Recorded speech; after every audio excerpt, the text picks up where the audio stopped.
ہمارے حضرت کیا فرمایا کرتے تھے کہ جب بیٹھو تو 10 دفعہ استغفار، گناہوں کی معافی، 10 دفعہ درود شریف. پھر کیا کرنا ہے؟ یہ بہت اہم اس میں سبق ہے، اس لیے میں یہ بتا رہا ہوں کہ کیا یہ ہمیں نصیحت کرتے تھے. پھر کیا کرنا ہے؟ یہ مراقبہ کرنا ہے کہ جب تک کسی باغیچے سے جھاڑیوں کو صاف نہ کیا جائے، پھول بوٹے اس میں پیدا نہیں ہوتے. تو جب تک دل میں دنیا کے جو گٹر اور دنیا کے محبت کے جو گٹر ابل رہے، اس کو گٹر ہی کہا کرو، دنیا مردار کی محبت کے کیا ہیں؟ یہ گٹر ہیں. دنیا مردار کی محبت کے گٹر یہ جب تک بند نہیں ہوں گے، اللہ کی محبت کے چشمے نہیں پھوٹیں گے. ایک ہی سوراخ سے گٹر کا پانی بھی نکل رہا ہو اور چشمہ بھی نکل رہا ہو، کبھی دیکھا آپ نے؟ بولو نا کیا ہو گیا بھائی؟ جس سوراخ سے چشمے نکلتے ہیں ان سے گٹر کے پانی نہیں نکلتے. اور جن سوراخوں سے کراچی میں تو الحمدللہ یہ مثال سمجھانے کی ضرورت ہی نہیں ہے، ہر سوراخ سے گٹر کا پانی نکل رہا ہے. تو کبھی آپ نے دیکھا چشمے ابلتے ہوئے کراچی میں؟ تو جس دل میں دنیا مردار کے گٹر کا پانی ابلتا ہو، اس دل میں اللہ کی محبت کے چشمے نہیں پھوٹ سکتے. تو یہ حضرت فرماتے تھے یہ مثال سوچیں. کیوں سوچیں؟ آگے بتا رہا ہوں میں. پھر ایک اور مثال سوچیں، اور یہ ہمارے سب اکابر بتاتے رہے ہیں، صرف ہمارے حضرت کی بات نہیں ہے. دوسری کیا مثال؟ کہ جب سفید کپڑوں کو نیل لگایا جاتا ہے اس میں چمک پیدا کرنے کے لیے، تو پہلے میل کچیل کو صاف کیا جاتا ہے. ڈائریکٹ نیل نہیں لگا دیا جاتا ورنہ عجیب سا لگے گا. پہلے اس کا میل اتارا جاتا ہے، اس کے بعد اس میں برائٹنس پیدا کرنے کے لیے، اٹریکشن پیدا کرنے کے لیے، اس گند اور میل کچیل کو دور کرنے کے بعد پھر اس کو نیل کے پانی میں ڈبویا جاتا ہے. پھر کیسا اجلا اجلا اور چمکتا ہوا نظر آتا ہے وہ. تو جب تک دل میں اللہ کے غیر کی محبت کا گند صاف نہیں ہوگا، اللہ کی محبت کے نیل سے دل چمکدار نہیں ہوگا. یہاں تک کھوپڑی شریف میں بات آ گئی ہوگی میرا خیال ہے. پھر حضرت فرماتے تھے پھر اس کے بعد کیا کرنا ہے؟ ابھی تو یہ سوچنا ہے نا، سوچنے کے بعد کیا کرنا ہے؟ پھر اس کے بعد قبلہ رخ بیٹھ کے لا الہ الا اللہ کی ضرب لگانی ہے. آپ لوگ یہ کام نہ شروع کر دیں، وجہ میں بتاؤں گا آخر میں. لا الہ کرتے ہوئے کیا کرنا ہے؟ دائیں طرف سر کو لے کے جانا ہے، اور توجہ یہ کرنی ہے کہ دل سے لا الہ کا مطلب کوئی معبود نہیں، کوئی محبوب نہیں، کوئی بھی نہیں ہے. دل سے کیا کرنا ہے؟ سب کو نکال کے باہر الا اللہ. پھر واپس گردن کو لانا ہے اور دل پہ چوٹ مارنی ہے. کس کی؟ الا اللہ. لا الہ الا اللہ، لا الہ الا اللہ. کوئی نہیں ہے، صرف کون ہے؟ اللہ. تو اس کوئی نہیں میں نا یہ سارا گند نکالنا ہے. یہ گاڑی بھی نہیں ہے، یہ بنگلہ بھی نہیں ہے، یہ پیسہ جس پہ رالیں ٹپکتی رہتی ہیں ہر وقت، اور کسی کو کوئی معشوق ہو اس کو بھی نکال دو اسی بہانے، موقع اچھا ہے. پاگل ہو رہا ہے اس کے پیچھے، اپنی صحت خراب کر رہا ہے، اپنا ایمان خراب کر رہا ہے. تو لا الہ دل سے باہر، الا اللہ صرف کون؟ اللہ. جو بار بار یہ ذکر ہوتا ہے نا، لا الہ الا اللہ، لا الہ الا اللہ، لا الہ الا اللہ، لا الہ الا اللہ، لا الہ الا اللہ، آہستہ آہستہ ذہن بننا شروع کہ میرا معبود اور میرا محبوب کون ہے؟ الا اللہ، بس اللہ ہے. اس پہ میرا خیال ہے کسی کو علمی لحاظ سے اشکال ہو سکتا ہے، بھائی اس حدیث، اس ذکر کا اور اس اسٹائل کا قرآن و سنت میں کوئی ثبوت، اس ذکر کا تو ہے لا الہ الا اللہ کا، اس اسٹائل کا تو کوئی ثبوت نہیں ہے. تو خوب سمجھ لیں کہ بطور علاج جب کوئی چیز کی جاتی ہے نا، اس کو تصوف میں شغل کہا جاتا ہے. ایک ہوتا ہے ذکر، ایک ہوتا ہے شغل. تو جو بطور علاج کے جو چیز کی جاتی ہے، مائنڈ بنانے کے لیے کی جاتی ہے، اس کے لیے ثبوت کی ضرورت نہیں ہوتی، اس کے لیے ثبوت کی ضرورت نہیں ہوتی. اس کو سنت اگر کوئی سمجھے گا تو پھر کیا ہے؟ پھر یہ بدعت عمل ہے. بھائی قرآن و سنت سے اس انداز کا کوئی ثبوت نہیں ہے، لیکن ایک چیز تجربے سے ثابت ہو جائے کہ اس کا فائدہ ہو رہا ہے، اور فائدہ ہو کے وہ چیز حاصل ہو رہی ہے جو اللہ چاہتا ہے، تو پھر اس کے لیے ثبوت کی ضرورت نہیں ہے. ہاں اگر یہ اجتماعی سطح پہ لوگوں کو بلا بلا کے یہ سیٹ اپ شروع ہو جائے نا تو پھر یہ بدعت کا ذریعہ ہونے کی وجہ سے کیا ہوگا, پھر ناجائز ہوگا. تو آپ یہ کام نہ کریں, کوئی بدعت نہ بن جائے نہیں, لیکن ایک کام آپ لازمی کر لیں. جو میں نے اتنا لمبا چوڑا آپ کو یہ پورا طریقہ بتایا نا, آپ یہ نہ کریں یوں گردنیں, بعض لوگوں کے فرما بھی ٹیڑھا ہو جاتا ہے اس سے, یوں کرنے کے بعد پھر اٹھ ہی نہیں پا رہے نا, وہ ایسے ہی ہو گئی. تو یہ کام نہ کریں, بدعت کا کوئی ذریعہ نہ بن جائے. جب تک کسی شیخ سے باقاعدہ اصلاحی تعلق نہ ہو اور اس کی ہدایات اور رہنمائی نہ ہو, خود سے یہ کام نہ کریں. ایسی چیزوں سے بدعتیں پھر پھیلتی ہیں سوسائٹی میں. تو آپ نے کیا کرنا ہے, اللہ سے تعلق بحال کرنا ہے نا, تو اس کے لیے میں طریقے بتا رہا ہوں آپ کو. روزانہ صبح اور شام میں لا الہ الا اللہ کے ذکر کا معمول بنانا ہے. 10 دفعہ کم سے, دیکھو تبلیغ والے تسبیح بتاتے ہیں, تیسرا کلمہ 100 دفعہ, 100 دفعہ استغفار, 100 دفعہ درود شریف, صبح بھی اور شام بھی. اصل تو یہ ہے, کیونکہ تیسرے کلمے لا الہ الا اللہ خود بخود آ گیا ہے. میں اس سے بھی آسان پیکیج بتا رہا ہوں. اصل تو وہ ہے جو تبلیغ والے بتاتے ہیں. میں کیا بتا رہا ہوں اس سے بھی, کہ یار وہ نہیں ہوتا تو لا الہ الا اللہ ہی بیچ میں سے نکال لو نا, اسی کا وظیفہ پڑھ لو, اسی کو پابندی سے پڑھ لو. تو جتنے یہاں مرد اور خواتین آج بیان سننے کے لیے آئے ہیں, آج سے عزم کریں کہ ہم نے روزانہ کم سے کم 100 مرتبہ صبح اور 100 مرتبہ شام لا الہ الا اللہ کا ورد کرنا ہے. اچھا, ذکر میں اصل یہ ہے کہ آہستہ آواز سے کیا جائے. جہرن ذکر کو شریعت نے پسند نہیں کیا, لیکن اگر دل لگانے کے لیے, معنی اور مفہوم کا تصور دماغ میں بٹھانے کے لیے کوئی ہلکی آواز سے جہر کر لیتا ہے, ہلکی آواز سے, بہت شور شرابہ نہ ہو, تو اس میں بھی کوئی حرج نہیں ہے. تو آپ نے کیا کرنا ہے, یہ 2 مثالیں صبح سوچنی ہیں. صبح کے وقت کر لیں اور شام کے وقت کر لیں. بیٹھیں قبلہ رخ ہو کے, 10 دفعہ استغفار اپنے گناہوں کو یاد کر کے, 10 دفعہ درود شریف پڑھ لیا. اس کے بعد ہلکی آواز میں لا الہ, مزے لے کے ذکر کرنا ہے, ٹرخانا نہیں ہے. 100 دفعہ نہیں ہو رہا نا, 50 دفعہ کر لو. وہ کام جو تھوڑا ہو, پابندی کے ساتھ ہو. اللہ کو زیادہ محبوب ہے جو بہت زیادہ ہو لیکن اس کی پابندی نہ ہو. تو کیا کرنا ہے, ہلکی آواز سے لا الہ الا اللہ, لا الہ الا اللہ. اور تصور کوئی نہیں ہے. لا الہ کا مطلب, اللہ قرآن میں کہتے ہیں افرأیت من اتخذ الہہ ہواہ, تم نے ایسے لوگ دیکھے جن کا معبود ان کی خواہشات ہیں, خواہشات کو اپنا خدا بنایا ہوا ہے. تو لا الہ میں آپ نے کیا تصور, میری خواہشات میرا خدا نہیں ہے. جس کے دل میں بھی, وہ ہر آدمی کو پتا ہے مجھے کس سے زیادہ عشق چڑھا ہوا ہے آج کل, گاڑی سے زیادہ ہے, بنگلے سے زیادہ ہے, بحریہ ٹاؤن سے زیادہ ہے, یہ کس سے ہے, جو گھسا ہوا ہے نا دل کے اندر. کسی کو کسی چیز سے ہوتا ہے, کسی کوئی, یہ جو عاشق ہوتے ہیں نا جن کو حرام عشق ہو جاتے ہیں, ان کو کہا جاتا ہے اس محبوبہ کا تصور کر کے دماغ سے نکالو جو حرام عشق ہے. سمجھتے ہو کہ نہیں سمجھتے؟ تو آج سے یہ وعدہ کرتے ہیں کہ نہیں کرتے, 10 دفعہ استغفار, 10 دفعہ درود شریف. پھر یہ مثال بھی سوچنی ہے کہ جب تک جھاڑیاں صاف نہ کی جائیں, پھول بوٹے اس کھیتی میں پیدا نہیں ہوتے. تو میں نے بھی جب تک یہ گند اپنے دل سے نہیں نکالوں گا نا, اس وقت اللہ کی محبت کے چشمے نہیں پھوٹیں گے. اسی نیت سے کہتا ہوں لا الہ کوئی نہیں ہے الا اللہ, صرف کون ہے, خدا کی قسم لا الہ الا اللہ. اگر آپ نے چند مہینے کر لیا, اتنا فائدہ ہوگا کہ آپ کی زندگی تبدیل ہو جائے گی. اور جتنے نفسیاتی ڈاکٹر جو آپ کو مختلف قسم کی ڈپریشنوں کے علاج بتا رہے ہیں نا, سارے فیل ہیں اس کے سامنے. لیکن شیطان کرنے نہیں دیتا کام. 2 دن کریں گے, صوفی بن کے بیٹھ جائیں گے, اس کے بعد اب یہ تو ایسی ہی, تو کچھ فائدہ تو ہو نہیں رہا. چھوڑو یار, اللہ کا نام لینے کی توفیق تو مل رہی ہے نا, فائدے کو مت دیکھو. یہ نہیں دیکھنا کہ فائدہ ہو رہا ہے کہ نہیں, بس نام بھی اللہ کا لینے کی توفیق مل گئی تو یہ فائدہ بھی بہت ہے, لیکن ہوگا فائدہ انشاءاللہ. ایک کام یہ کرنا ہے پوری زندگی پابندی کے ساتھ. اور اگر کسی سے بیٹھا نہیں جاتا, بعض لوگ ایسے ہیں کہ ان کے اسپرنگ لگے ہوئے ہیں, وہ ایک جگہ بیٹھ ہی نہیں سکتے. جہاں بیٹھیں گے اسپرنگ ان کو اٹھا کے دوسری جگہ لے جائے گا, وہاں بیٹھیں گے اسپرنگ اٹھا کے ان کو تیسری جگہ لے جائے گا, وہ بیٹھ ہی نہیں سکتے. تو چلتے پھرتے کر لو یار, جس طرح آپ کا دل لگ رہا ہے, آپ کا دماغ معنی اور مفہوم کی طرف جا رہا ہے, اس طرح کر لو. سمجھتے ہو کہ نہیں سمجھتے؟ نہیں بیٹھا جا رہا, چلتے ہوئے کر لو, ڈرائیونگ کے دوران کر لو, لیکن ترجمہ اور مفہوم سوچ کے یہ ذکر کرنا ہے. سمجھتے ہو؟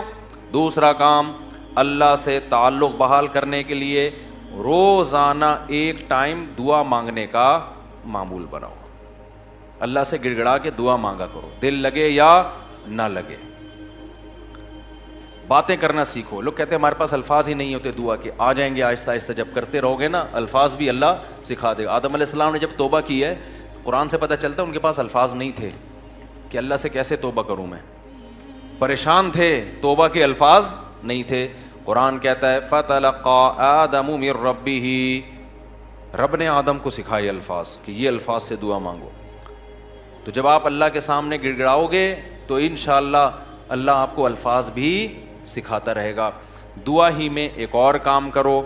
ایک کتاب آتی ہے مناجات مقبولہ. کیا نام ہے کتاب کا؟ مولانا اشرف علی تھانوی رحمہ اللہ تعالیٰ نے قرآن اور سنت میں صحیح احادیث میں جتنی دعائیں ہیں ان تمام دعاؤں کو ایک چھوٹے سے کتابچے میں جمع کر لیا ہے. یہاں تک بات کلیئر ہو گئی.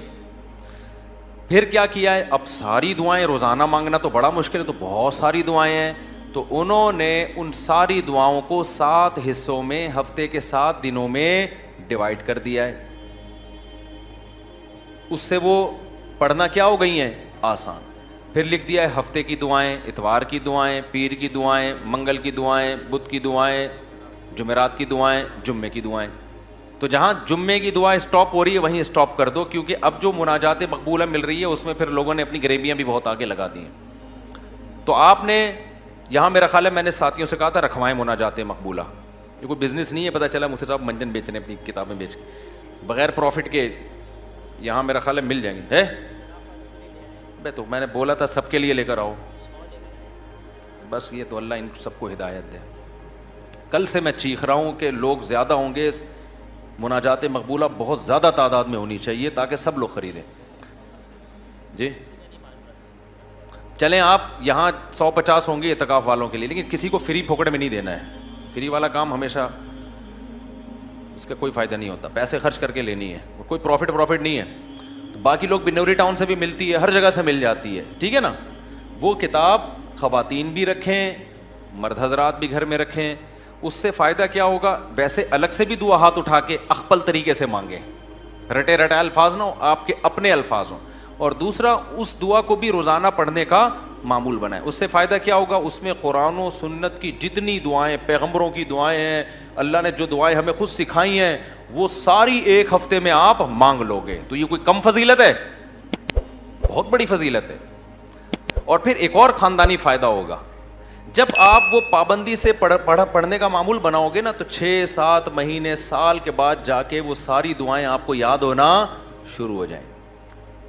ایک وقت آئے گا آپ کے سینے میں دعاؤں کا بہت بڑا ذخیرہ ہوگا. تو معمول بناؤ گے کہ نہیں بناؤ گے؟ مناجات مقبولہ خریدیں. اس کا یہ مطلب نہیں کہ الگ سے دعائیں نہیں, وہ الگ سے مانگنی ہے. کتنے کام ہو گئے؟ 3 کام. چوتھا کام دعا, وہ تو میں پہلے بتا چکا ہوں, یہ تیسرے کام میں آ گیا. چوتھا کام آپ نے کیا کرنا ہے؟ روزانہ کم سے کم 1 پارے کی تلاوت کرنی ہے. موبائل سے جان چھوٹے گی نا, لوگ کہتے ہیں پھر بھائی سارا دن موبائل میں لگے رہتے ہیں, تو موبائل نہیں ہو تو کیا کریں؟ تو یہ کام کریں گے تو پھر تھوڑا بہت موبائل کے لیے وقت بھی آپ کو مل جائے گا. تو پہلے اپنے آپ کو اچھے کام میں بزی تو کریں نا. تو کیا کرنا ہے؟ روزانہ 1 پارہ قرآن کی تلاوت. اگر آپ اٹک کے پڑھتے ہیں, 1 پارہ پڑھنا بہت مشکل ہے, تو ٹائم کر لیں آپ کہ میں روزانہ آدھا گھنٹہ قرآن مجید کی تلاوت کروں گا. یہ بھی مشکل لگ رہا ہے تو زیادہ فنٹر بننے کی ضرورت نہیں ہے, آپ کہیں 25 منٹ کروں گا. یہ بھی مشکل لگ رہا ہے تو کوئی بات نہیں, 20 منٹ پہ لے آئیں.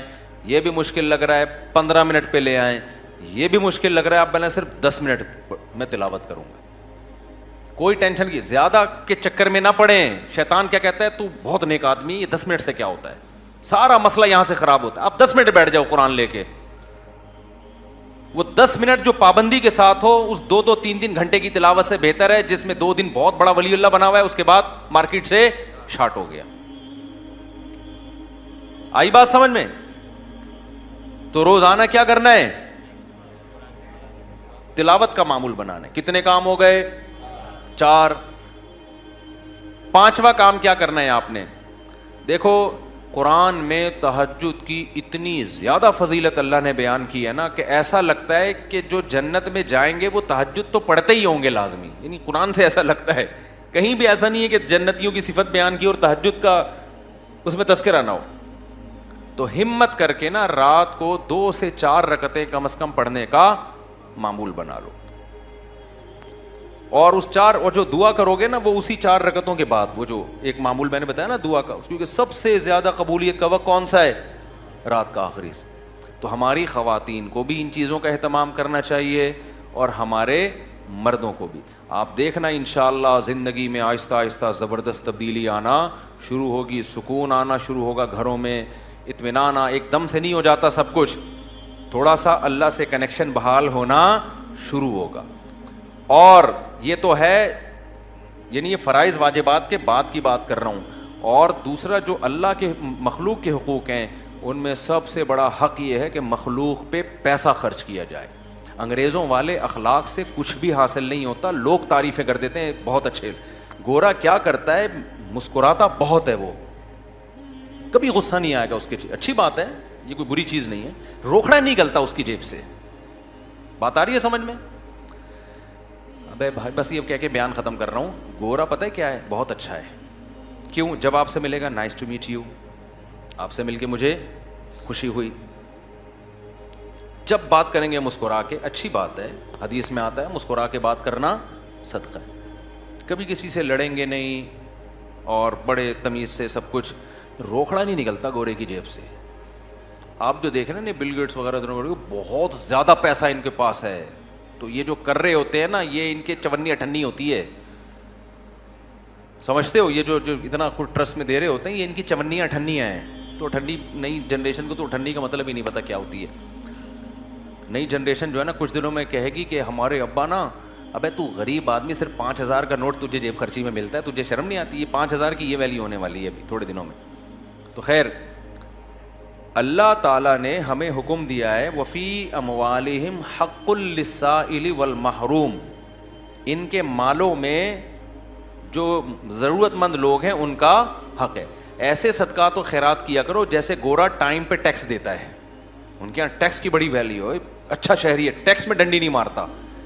ہم ٹیکس بھی دیں گے لیکن ہم اپنے رشتہ داروں پہ, غریبوں پہ, ضرورت مندوں پہ ایسے تجوریوں کا منہ کھولیں گے کہ گویا یہ اللہ کی طرف سے ہم پہ ٹیکس ہے. کنجوسی ختم کرو معاشرے میں. زکوٰۃ دیتے ہوئے جان نکل رہی ہے, حالانکہ کتنی تھوڑی سی زکوٰۃ ہے یار, کتنی تھوڑی سی زکوٰۃ ہے. بیٹیوں کے نام ہو رہا ہے زیور تاکہ زکوٰۃ نہ دینی پڑے. خوشی خوشی دو یار, سال میں ایک دفعہ ایک اسلام کا رکن ادا کرنے کا موقع مل رہا ہے, اس سے بڑھا کے دیا کرو.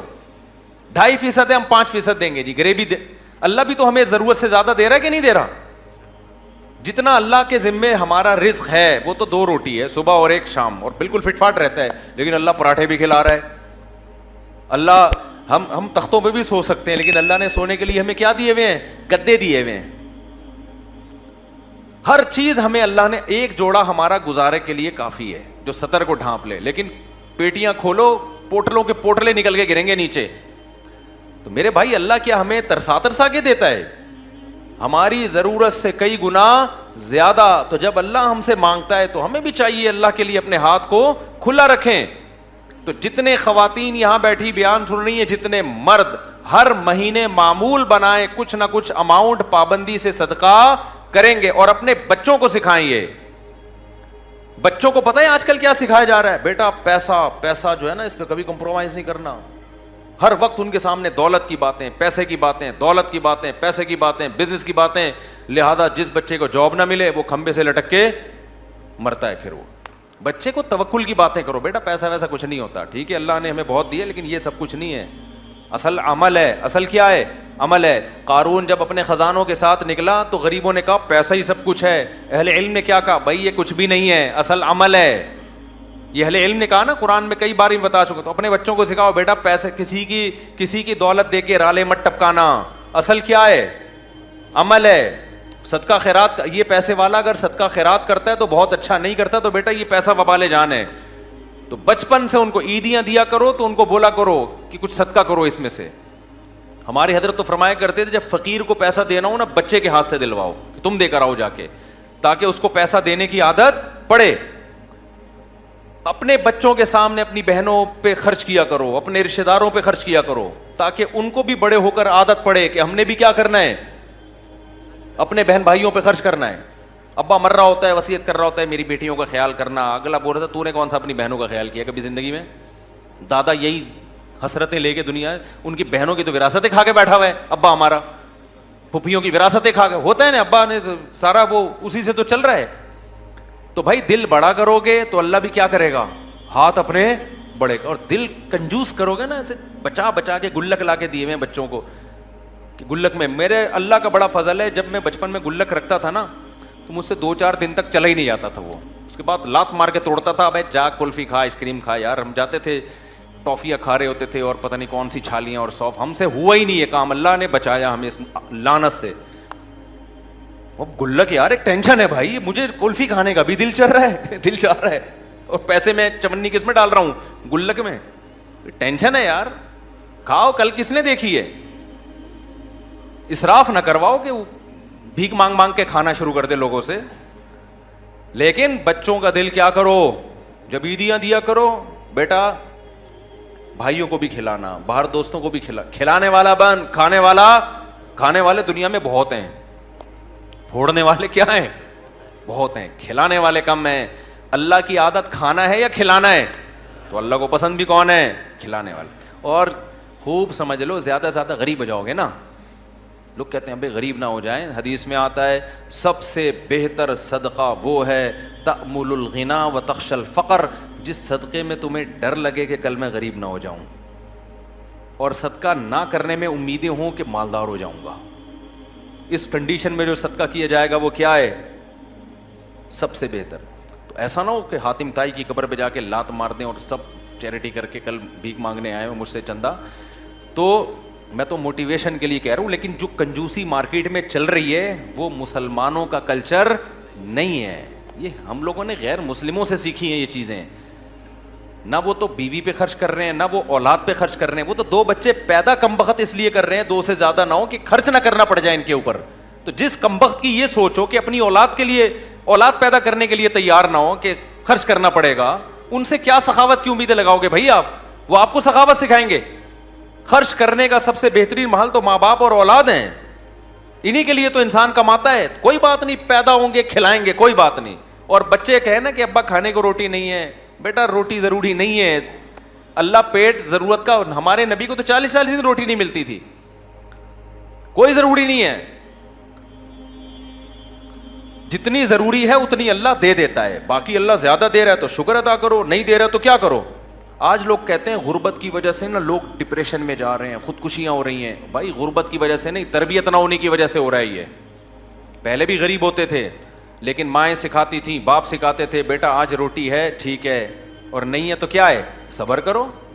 میں ایک واقعہ سنا کے بس بیان کو سمیٹتا ہوں. ایک بزرگ کا واقعہ ہے کہ ان کے پاس نا ایک طالب علم پڑھا کرتا تھا. پہلے زمانے میں کیونکہ وسائل بہت کم ہوتے تھے دینی مدرسوں کے پاس, طلبہ بہت سے بھوک میں پڑھتے تھے. تو ایک طالب علم تھا, وہ اب کبھی مدرسے میں روٹی مل رہی ہے کبھی نہیں مل رہی.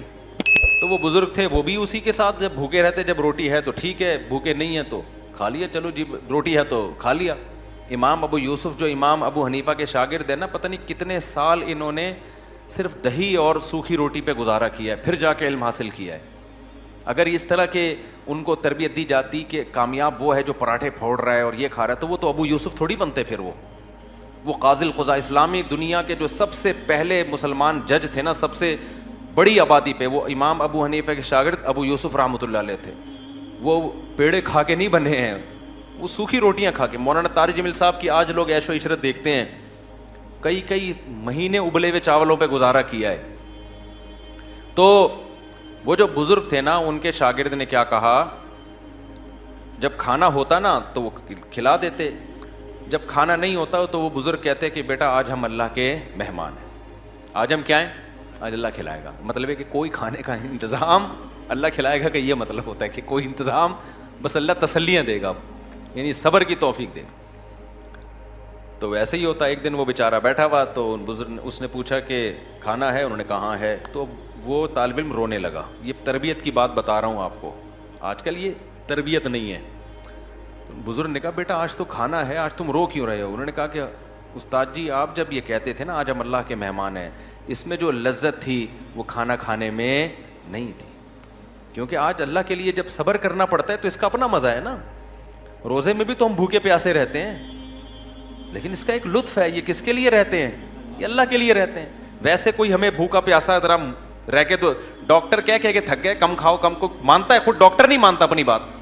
ادھر میں بیٹھا ہوا تھا, میں طلبا کو نا یہاں لڑکوں کو سمجھا رہا تھا, دیکھو بریانیاں شریانیاں نہیں پھوڑا کرو, ایکچولی ہماری ڈائٹ یہ ہونی. میں بہت زبردست کھانا آیا میں نے بھی پھوڑ دی بیٹھ کے. مجھے خود یاد نہیں تھا کہ میں ابھی تھوڑی دیر پہلے نصیحتیں کیا کر رہا تھا, ابھی پرسوں کی بات ہے. تو یہ مجھے کہنے لگے آپ تو سمجھا رہے تھے یہ کھاؤ. میں نے کہا بے بھائی اس تقریر کو الگ رکھ, کھانے کے بعد دوبارہ ہم اس پہ ڈسکس کریں گے, ابھی بھوک لگ رہی ہے پھوڑنے تھے. تو بھائی جو سمجھا رہا ہوتا ہے وہ بھی پھوڑتا ہے, ڈاکٹر خود پھوڑ رہے ہوتے ہیں. لیکن کیسے اللہ کے کہنے پر یار اللہ ہمیں توفیق دیتا ہے, پورا مہینہ کھانا پینا ایسا جام ہوتا ہے ایک قطرہ حلق میں پانی کا نہیں اترتا. یہ خدا کے حکم کے بغیر ممکن نہیں ہے. تو اس کا اپنا ایک سکون ہے, ایک لذت ہے اس میں. ٹینشن تھوڑی اتنی انسان پال سکتا ہے, اس میں ایک خاص لذت ہے کہ کس کے لیے ہے یہ اللہ کے لیے ہے. تو یہ جو میں نے آپ کو معمولات بتائے ہیں کوشش کریں گے نا اس پر عمل کرنے کی.